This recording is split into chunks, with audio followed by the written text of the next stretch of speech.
بسم الله الرحمن الرحيم. الحمد لله وكفى، والصلاة والسلام على النبي المصطفى وعلى آله وصحبه الأوفياء وعلى من تبعهم بإحسان إلى يوم الوفاء. قبل از همه خدمت شما بینندگان شبکه جهانی وصال حق عرض سلام و ادب و احترام دارم. السلام علیکم و رحمت الله و برکاته. خدمت شما عزیزان هستم در قسمت 76 برنامه احکام فقهی در پرتوی احادیث نبوی.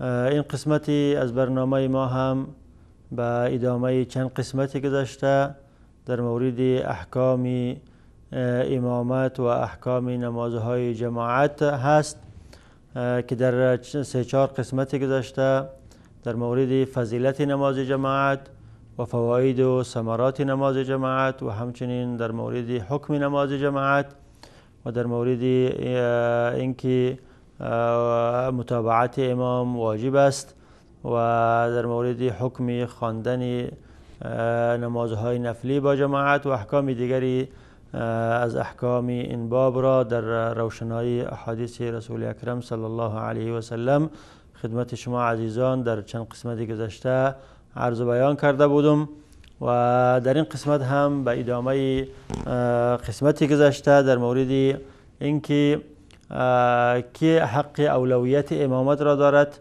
یا اینکه ویژگی های یک امام جماعت چه خواهد بود و همچنین در مورد اینکه آیا امامت زنها و خانمها درست است یا نیست. این مطالب را در روشنایی احادیث گهربار رسول اکرم صلی الله علیه و سلم در این قسمتی از برنامه خدمت شما عزیزان تقدیم خواهم کرد. در مورد اینکه اولویت امامت برای کی هست یا که انسان اولاست که امامت بکنه، در احادیث متعددی از رسول اکرم صلی الله علیه و سلم ثابت شده که رسول اکرم صلی الله علیه و سلم فرمودند که اولاترین انسان بر امامت یا کسی که حق اولویت امامت را دارد شخصی است که بیشتر قرآن را حفظ داشته باشد و بیشتر با قرآن آشنا بوده باشد و بعد از او در مرتبه دوم شخصی است که با سنت رسول اکرم صلی الله علیه و سلم عالم به سنت رسول اکرم صلی الله علیه و سلم بوده باشد و بعد از در مرتبه دوم در مرتبه سوم شخصی است که از نگاه هجرت قدامت و سبقت داشته باشد و همچنین از نگاه اسلام قدامت و سبقت داشته باشد و بعد از او کسی است که سنن یعنی سنش بلند بوده باشد از دیگرها کده. این معیارها در حدیث رسول اکرم صلی الله علیه و سلم بیان شده. از جمله حدیثی است که امام بخاری و امام ابو داود و امام نسائی را روایت میکنه از صحابی جلیل القدر عمرو بن سلیمه رضی الله عنهما که ایشان از پدر خود سلیمه بن نفیع الجرمی روایت میکنند که پدرشان در ضمن کسایی بود که از قبیله جرم به نزد رسول اکرم صلی الله علیه و سلم وفد آمده بودند و از نزد رسول اکرم صلی الله علیه و سلم هدایات و ارشادات گرفتند و به قوم خود برگشتند. وقتی که به قوم خود برگشتند فرمودند که جئتکم من عند النبی صلی الله علیه و سلم حقا، ما از نزد پیامبری که آمدم که او پیامبر رسالت و نبوتی از او حق است، از نزد از او آمدم و هدایاتی که برای من دادن از جمله هدایاتشون این بوده که فرمودند که اذا حضرت الصلاة فلیأذن احدکم ولیؤمکم اکثرکم قرآنا. این رسول اکرم، این رسولی که نبوتی از او حق راست است، برای ما هدایت دادن و فرمودن که وقتی که نماز جماعت حاضر می شود باید یکی از شما اذان بدهد و کسی پیش نماز شود به امامت پیش شود که اکثرکم قرآنا، که بیشتر قرآن را یاد داشته باشد. و عمرو بن سلمه که پسر سلمه بن نفیع است میگه که فنظروا فلم یکن احد اکثر منی قرآنا فقدمونی و انا ابن 6 او 7 سنین. عمرو بن سلمه میگه که دیدن که در مابین این قوم بنی سلمه که یا در روایت میگه که قوم جرم، در بین از اینها هیچ کسی از من کرده قرآن را بیشتر یاد نداشت، لذا من را پیش نماز کردن من را تقدیم کردن و پیش کردن برای نماز دادن، در حالی که عمر من از 6 یا 7 سال بالاتر نبود. و در روایت دیگر میگه که عمرو بن سلمه میگه که ما در وسط خانه‌های ما یا منطقه‌ای که ما زندگی میکردیم در وسط راهی بود که مردم به مدینه میرفتن و می آمدن. وقتی که مردمی که از مدینه برمیگشتن، ما دمی راه از اونها استاد میشدم و از آنها در مورد آنچه که رسول اکرم صلی الله علیه و آله به آنها از قرآن کریم آموخته از آنها یاد میگرفتم. لذا در عمر 6 سالگی و 7 سالگی ما تانستم بیشترین قرآن را حفظ کنم و در این قبیله بنی سلیمه از مکه که هیچ کسی بیشتر قرآن یاد نداشت، لذا من را در نماز پیش کردن بنا به هدایت که رسول اکرم صلی الله علیه و آله برای پدر من داده بود. و این حدیث دلالت به این میکند که امامت اولاترین انسان برای امامت کسی است که بیشترین قرآن را یاد داشته باشد. و همچنین دلالت به این میکند که اگر طفل اگر خردسال هم بوده باشد، وقتی که طفل ممیز بوده باشد، تمیز کرده بتواند، او حق امامت را دارد و در امامت از او اشکالی نیست در صورتی که حافظ قرآن باشد و بیشترین قرآن را حفظ داشته باشد. و این قول امام شافعی و امام حسن بصری و امام اسحاق بن راهوی و علمای دیگری است. و بعضی از علما مثل امام مالک و امام ثوری امامت طفل را مکروه دانستند، گفتند که امامت طفل مکروه است اگرچه طفل ممیز هم بوده باشد. و امام ابو حنیفه و امام احمد گفتند که امامت طفل در نوافل جایز است اگر طفل ممیز بوده باشد و حافظ قرآن بوده باشد. در نوافل جایز است، اما در فرائض بهتر است که شخص بالغ باید امامت را بدهد. اما این حدیث ظاهرش دلالت به این میکند که اگر طفل ممیز، طفلی که تمیز کرده میتواند و حافظ قرآن است، اگر در نماز پیش میشد و چه نماز فرضی باشد یا چه نماز نفلی اشکالی ندارد. و همچنین امام ابو داود از همین صحابه جلیل القدر عمرو بن سلمه روایت میکند که فرمود، در روایت دیگری فرمود فما شهدت مشهدا فی جرم الا كنت امامهم، ما هیچ مجلسی از مجالس قبیله جرم را حاضر نشدم مگر اینکه در او امامی از آنها بودم، چون ما از همه از او قبیله جرم کرده بیشتر قرآن حفظ داشتم، چرا در هر مجلسی که ما می بودم در اون مجلس مرا بر امامت نماز پیش میکرد و ما امامی از آنها می بودم.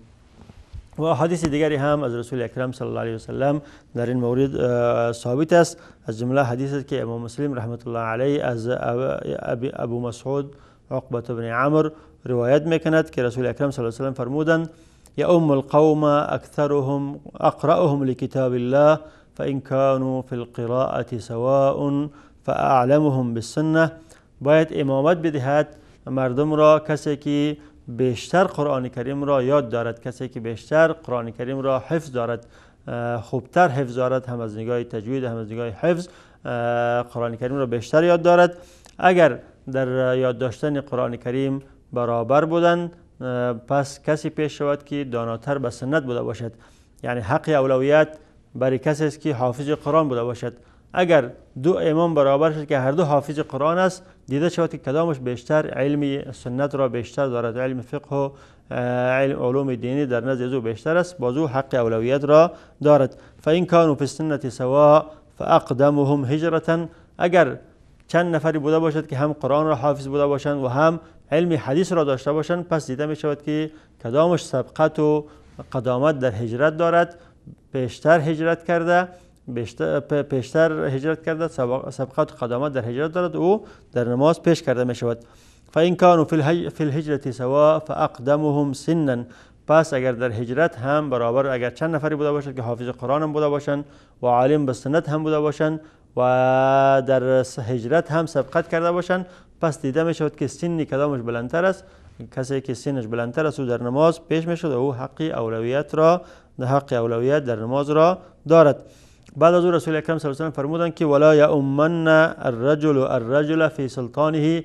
هیچ مرد، هیچ شخصی دیگر را در منطقه سلطنتی از او، در منطقه حکمرانی از او امامت ندهد. به این معنی که اگر شخص امام مسجد است و شخص دیگری حق ندارد که در نماز پیش شود، چون سلطنت این مسجد به دست امامی است که 5 وقت نماز را می دهد و شخص دیگری حق ندارد که در سلطنت از پیش نماز شود.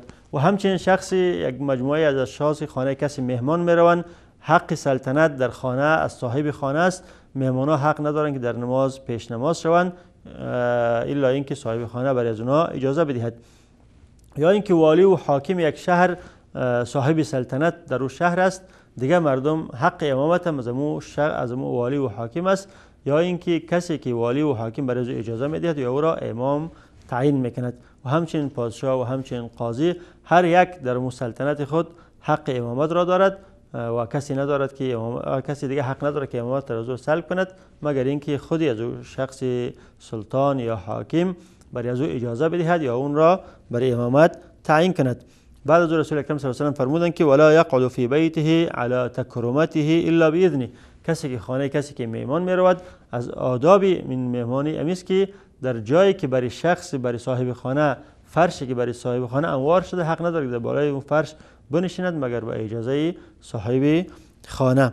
و این حدیث هم دلالت به این میکند که کسی که حافظ قرآن بوده باشد مقدم کرده می شود بر کسی که افقه باشد، یعنی عالم به فقه یا عالم به سنت نبوی بوده باشد. و این رأی امام ابو حنیفه و امام محمد و علمای دیگری هم است بنا به این حدیث و با حدیث دیگری که از رسول اکرم صلی الله علیه و سلم ثابت است. و بعضی از علما رأیشان این است که افقه تقدیم کرده می شود، چون این حدیث در زمان صحابه یعنی کسی که عالم به قرآن می بود او خودش عالم به فقه هم می بود، چون از عبدالله بن مسعود رضی الله عنه روایت که ایشان فرمودند ما كنا نتجاوز 10 آیات حتی نعرف حکمها و امرها و نهیها. ما 10 آیات را تجاوز نمی کردیم، یعنی 10 آیات را وقتی که یاد می کردیم از او نمی گذشتیم به آیت 11 تا اینکه احکام این آیات را و اوامر و نواهی این آیات را یاد می کردیم. پس کسی که در زمان صحابه حافظ قرآن می بود و عالم با احکام فقهی و یا عالم با علوم قرآن و با سنت رسول اکرم صلی الله علیه و سلم می بود. لذا در وقتی مرض رسول اکرم صلی الله علیه و سلم رسول اکرم صلی الله علیه و سلم امر کرد که حضرت ابوبکر پیش شود، چون افقه صحابه بود و در حالی که اقرا از او کسایی بودند که قرآن را بیشتر یاد داشتند، مثل ابی بن کعب که رسول اکرم صلی الله علیه و سلم میفرماید که اقرأکم ابی. با وجود که حافظای قرآن از ابوبکر که بیشتر هم بودند در او وقت، لیکن رسول اکرم صلی الله علیه و سلم ابوبکر را برای نماز دادن پیش کرد، چون ایشان از دیگر صحابه که عالم تر بودند. لذا عده از علما رأیشان این است که افقه یعنی کسی که فقیه و عالم است او حق اولویت را دارد، لیکن عده از علما بنا به ظاهر این حدیث رأیشان این است که حق اولویت برای کسی است که قاری بوده باشد و بعد در مرتبه دوم برای کسی است که عالم به سنت و به چیز بوده باشد، به علوم حدیث. و اگر در این هر دو هم برابر شدن، بعد از حق اولویت برای کسی است که سبقت در هجرت داشته باشد و بعد از حق اولویت امامت برای کسی است که سنن بزرگتر بوده باشد. و همچنان در این حدیث آمده و در حدیث دیگری هم آمده که حدیث متفق علیه است از مالک بن حویرث که رسول اکرم صلی الله علیه و سلم در ارشاداتی که به مالک بن حویرث میدهد برای از او میگه که اذا حضرت الصلاه فاذنا و اقیما ولی امکما اکبرکما. مالک بن حویرث با صحابه دیگری سفر میکردند، رسول اکرم صلی الله علیه و سلم برایشان هدایت و ارشاد فرمودند که وقتی که وقت نماز فرا میرسد در هنگام سفر یکی از شما اذان بدهد و کسی که سنش بالاتر است از شما او امام شود و پیشوا شود و نماز بدهد. و این هم دلالت به این میکند که سن در امامت اعتبار دارد. وقتی که در قرائت و در حفظ قرآن و در علوم اسلامی برابر میشوند، کسی پیش کرده میشود که سنش بالاتر بوده باشد. و همچنین بعضی از علما قریشی بودن را هم اعتبار دادن که وقتی که در جای هست که عده از علما و قاری ها هم موجود است، کسی پیش کرده می شود که قریشی بوده باشد. یعنی اگر چند نفر در حفظ قرآن و در حفظ سنت رسول اکرم صلی الله علیه و سلم و در قدامت در هجرت اسلام و در سن برابر بوده باشند و بعد از او در مابین از اونها کسی بوده باشد که قریشی بوده باشد و حق اولویت را دارد از غیر قریشی، چون رسول اکرم صلی الله علیه و سلم در حدیثی که امام بیهقی و امام طبرانی روایت کرده فرمودند که قدموا قریشا ولا تقدموها، شما در هر چیز قریش را پیش کنید و از قریش پیش نشوید. و این هم دلالت به این میکند که وقتی که قریشی در مابین یک گروهی بوده باشد و در حفظ قرآن و در حفظ سنت رسول اکرم صلی الله علیه و سلم در اسلام برابر بوده باشند، در اون صورت قریشی بر غیر قریشی در امامت اولویت دارد که پیش کرده شود. و همچنین در آخر رسول اکرم صلی الله علیه و سلم فرمودند که کسی که در خانه کسی مهمان می رود، صاحب خانه سلطان این خانه است، باید بدون اجازه صاحب خانه در بالای فرش از او بنشیند، فرشی که مخصص برای از اوست، و نه در امامت پیش شود. حق امامت برای کسی است که سلطنت دارد و این را علما گفتند که عام است. صاحب خانه در خانه خود سلطنت دارد و امام مسجد در مسجد خود سلطنت دارد و قاضی و حاکم در شهری که قاضی و حاکم هستند اونجا سلطنت دارند. لذا اینها اولاتر به امامت هستند و اجازه ندارند دیگرها که در نماز پیش شوند مگر اینکه این سلطان برای از اونها اجازه بدهد و اونها را تعیین و مقرر بکند. و همچنین امام مسلم و امام نسائی از حضرت ابو سعید خدری رضی الله عنه روایت میکنه که ایشان فرمودند که رسول اکرم صلی الله علیه و سلم فرمودند اذا كانوا ثلاثه فليؤمهم احدهم واحقهم بالامامه اقرأهم. وقتی که در سفری 3 نفر یک جای سفر میکنند و باید یکی از آنها امام شود و 2 نفر از او مقتدی در وقت نماز، و حق اولویت برای کسی است که زیادتر قرآن را حفظ داشته باشد، باید حافظ قرآن بوده باشد. و بعد از دیدن یک میانه برنامه کوتاه دوباره خدمت شما عزیزان هستم با ادامه این مطلب با ما باشید. احد الميادين العامه في مدينه اسطنبول التي يتطرق اليوم الى احتجاج على انه سب واستهزاء بالنبي صلى الله عليه وسلم. لم نسلم حتى أمعاء في سخريتهم. هل تعرفون من هو النبي محمد صلى الله عليه وسلم؟ وهل تعلمون لماذا يحبه العالم؟ ما الذي جعل جذع الشجر يحن ويبكي على فراقه صلى الله عليه وسلم؟ الذي جعل هذا الجبل الساكن يهتز ضربا حين وقف عليه؟ إنه نبي الرحمة. ستسألون عن ذلك الحب الذي ملك القلوب. ويا من تحاولون الإساءة لنبينا الكريم، تعالوا واقرأوا سنته واسمعوا كلامه. نحبك يا رسول الله ونفديك بأرواحنا. وكيف لا نحبه وهو نبي الإنسان يحزن لحزن طفل مات عصفوره. ستعلمون حقا أنه ما بعث إلا رحمة لكم.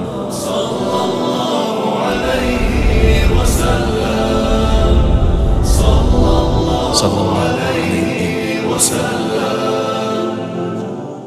بسم الله الرحمن الرحیم. با سلام مجدد هستم خدمت شما عزیزان.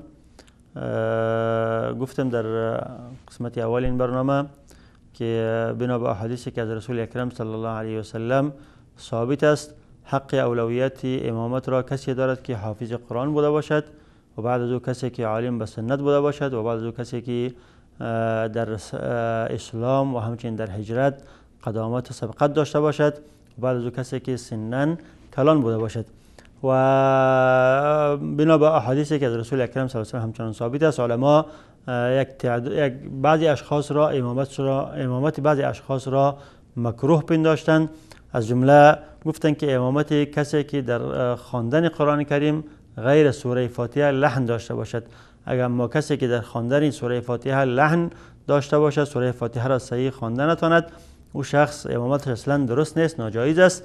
و کسی که سوره فاتحه را بتواند به طریق اولا بخواند اما در خواندن دیگر سوره ها لحن داشته باشد، امامت از او مکروه است. و همچنین امامت کسی که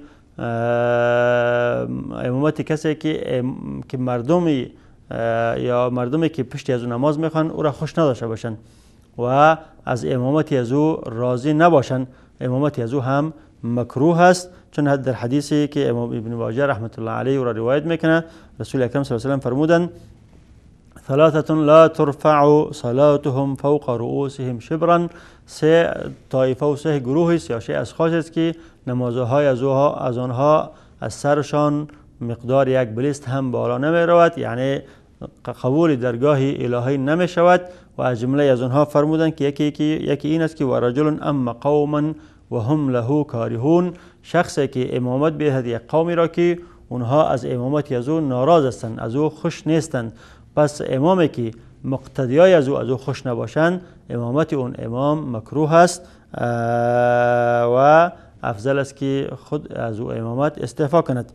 و همچنین امامت شخصی که در نطق بعضی حروف را نطق کرده نمیتواند، یا شخصی که بعضی از حروف را تکرارا نطق میکند، مثلا بعضی ها هستند که را نطق کرده نمیتونند، یا بعضی ها هستند که ت را وقتی که نطق میکنند ت را تکرارا میگن، به این شکل تکرارا نطق میکنند. امامت از اینا هم علما گفتن که مکروه است و افضل است که کسی امام شود که لحن نداشته باشد و کسی امام شود که مردم او را مقتدیاش او را خوش داشته باشند، از او ناراض نباشند، و کسی امام شود که در نطق بعضی حروف اشکالی نداشته باشد، بتواند که همه حروف را به طریقه صحیح و سلیم نطق کرده بتواند.